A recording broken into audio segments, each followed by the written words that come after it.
We have really today a tale of two places, the marketplace and the vineyard. And the difference, I think, between these two is really striking. The marketplace is known for its flurry of activity. Things are being bought and sold, people are interacting, transactions are being made. It's a place where people meet up, where community is built, and the voices of vendors selling their products rise above the noise of the crowd. And yet, in the midst of all this activity, the defining characteristic of this marketplace in our gospel is idleness. No one is moving. Why do you stand here idle all day? Asks the landowner. Because no one has hired us, comes the simple reply. It's fascinating that with all the business that's taking place and all the activity, all the shouting and noise and bustling about, that no one is actually moving. It's as though the marketplace is a kind of prison where people are trapped in their own busyness. That is, until the landowner arrives and offers the opportunity to labor in his vineyard. The vineyard is described as a place of work and fruitfulness. We know it's an expansive plot of land because the potential for labor seems endless. The owner has no concern about having too many workers and not enough work. But life in the vineyard doesn't happen in the same way as it happens in the marketplace. In the marketplace, you pay a fair price for the product you want. It's an equal exchange, which means the more money you have, the more stuff you can buy. But in the vineyard, there's a different standard. The standard is not an earned reward. It's not a quid pro quo. Instead, the standard is the generosity of the landowner. And this makes every worker equal because they're all equally able to receive the generosity of the landowner. And quite frankly, this is why most of us hate this parable. It's what makes us uncomfortable. We think it's unfair, it's unjust. Even those in the parable itself say it's not fair that they only worked an hour and we worked all day and we got paid the same. And it's because they have the mentality of the marketplace. But it's different in the vineyard.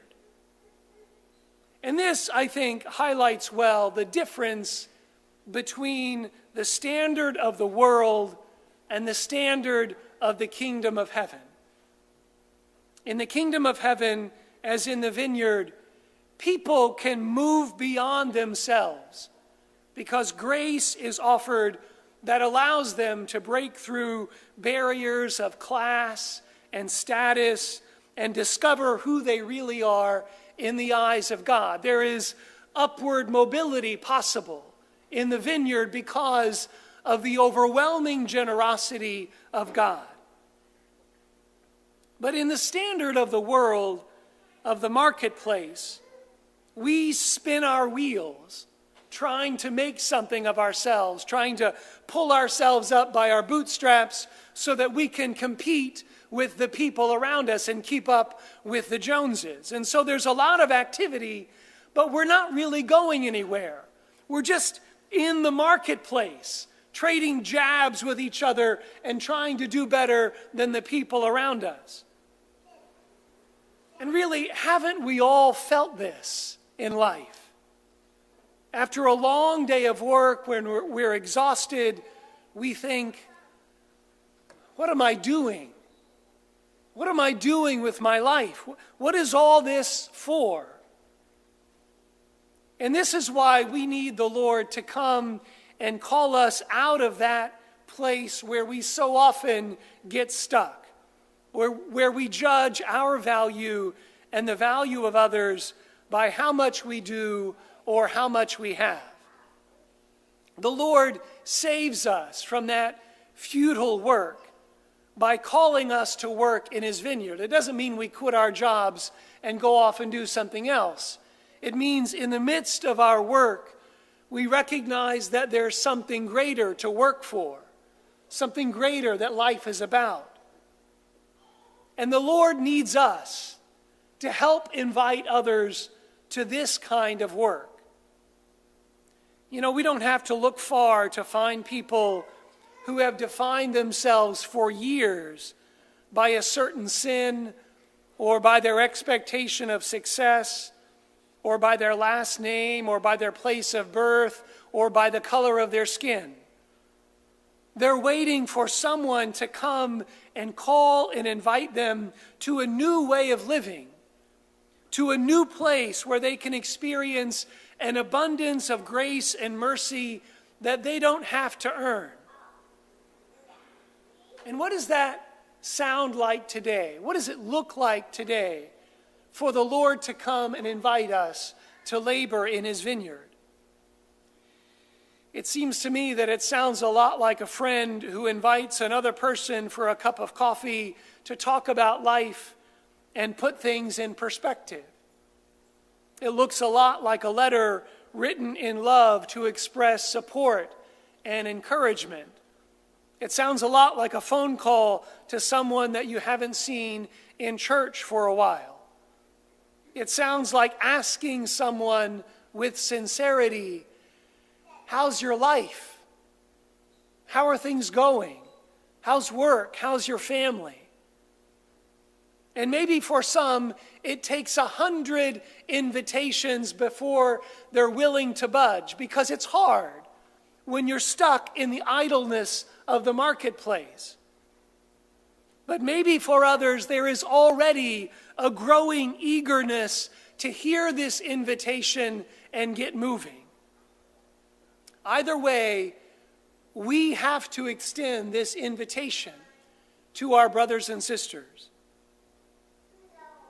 God forbid that anyone in our parish, or anyone in our community, or anyone that we come across in our lives, God forbid that any one of them should say, no one has hired us. We didn't even know that there was another way of living. We didn't even know that the God of the universe was calling us to himself and inviting us to participate in the kingdom of heaven. No one has hired us.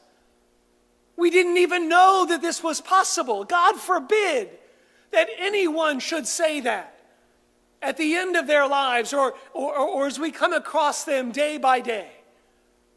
God forbid that the people around us don't know that the God of mercy is calling them to himself and offering them something greater. Friends, it is time for us to get moving.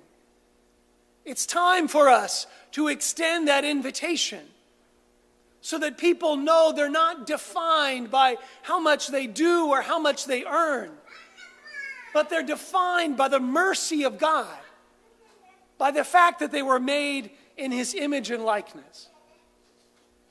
People need to know. People need to know so that they can also share in the labor of the Lord's vineyard. In charity, friends, it's time. It's time to extend that invitation. And with hearts full of love, to invite them to come and to labor in the vineyard of the Lord, where they can experience joy and freedom and mercy beyond measure.